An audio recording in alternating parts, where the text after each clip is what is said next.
Bonjour, je suis Emma Frimbault, je suis doctorante au Centre de recherche en cancérologie de Lyon qui est au sein du Centre Léon Bérard. Et aujourd'hui, on va vous parler du lien entre les cellules souches et le cancer. Venez avec moi. Vous le savez sans doute, le corps humain est composé de milliards de petites unités que sont les cellules. Il y en a de tout type pour des fonctions très différentes. Et aujourd'hui, on va vous parler d'un type qui est très important et dont vous avez déjà entendu parler sans doute, qui sont les cellules souches.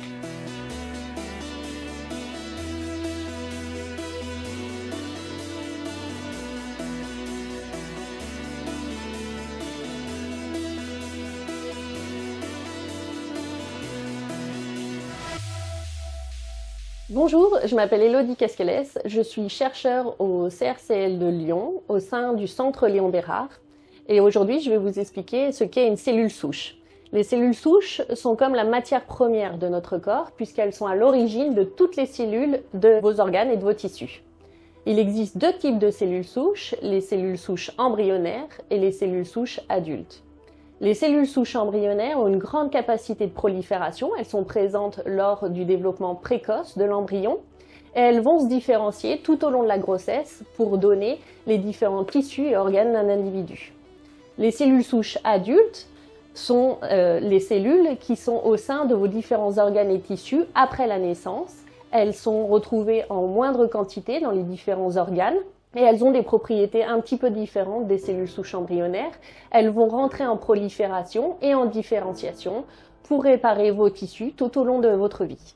Et donc pourquoi ces cellules sont importantes dans la recherche? Eh bien parce que si on les étudie, on peut comprendre comment le corps fonctionne. Si l'on étudie le comportement normal d'une cellule souche, on peut comprendre pourquoi de temps en temps cela ne fonctionne pas bien et des maladies se développent, des maladies comme le cancer. En effet, dans certains types de cancers, les cellules souches ont un rôle très important. Élodie va maintenant nous en parler dans le contexte des cellules souches embryonnaires.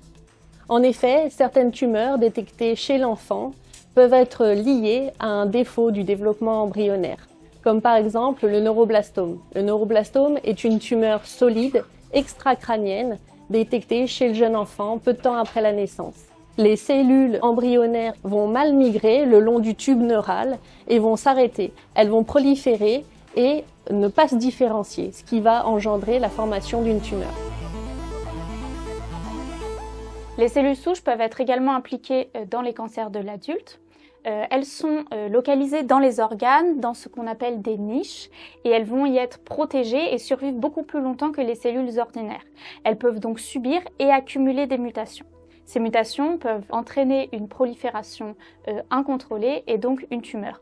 Dans le cas du cancer colorectal, les cellules souches du côlon vont se différencier dans un contexte normal pour former des cellules spécialisées qui participent à la fonction du côlon.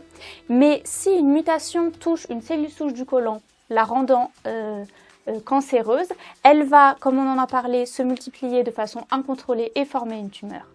Les traitements vont permettre l'élimination de la quasi-totalité des cellules cancéreuses, mais protégées par la niche, les cellules souches cancéreuses vont rester et c'est ce qu'on appelle la rechute.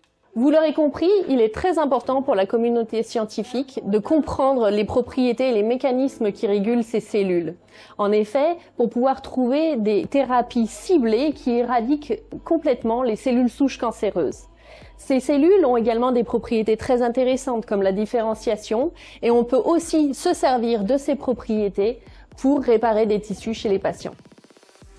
Les chercheurs et les chercheuses travaillent pour développer des thérapies qui ciblent ou qui utilisent directement des cellules souches pour guérir les cancers. Notre équipe de recherche a commencé un travail collaboratif avec l'équipe de Céline Deloy-Bourgeois sur le neuroblastome pour comprendre les effets précoces lors du développement embryonnaire qui peuvent conduire à des tumeurs chez l'enfant. Grâce au travail fourni au CRCL et au Centre Léon Bérard, la recherche évolue et ouvre la voie à des avancées significatives dans la lutte contre le cancer.